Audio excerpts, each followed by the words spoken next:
ఈరోజు భగవద్గీతలో మొట్టమొదటి అధ్యాయంలో 27-28 శ్లోకాలకి తాత్పర్యం తెలుసుకుందామండి. ప్రతి పదానికి అర్థం కూడా తెలుసుకుందాం. గురు బ్రహ్మ గురు విష్ణు గురుదేవ మహేశ్వర గురు సాక్షాత్ పరబ్రహ్మ తస్మై శ్రీ గురవే నమః.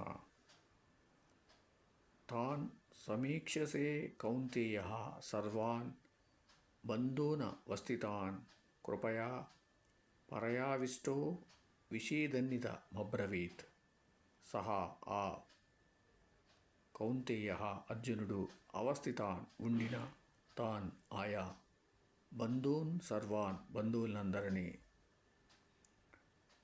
సమీక్ష చూసి పరయ మిక్కిలి కృపయ దయతో ఆవిష్ట ఆవేశింపబడి విషేదన్ దుఃఖిస్తూ ఇదం ఈ విధంగా అబ్రవీత్ పలికెను.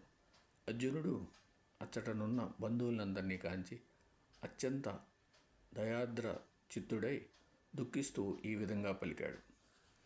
ఓం సమ సద్గురు సాయినాథ్ మహారాజ్కి జయ. ఓం సమ సద్గురు భరద్వాజ్ మహారాజ్కి జయ. ఓం నమో వాసుదేవాయ నమః.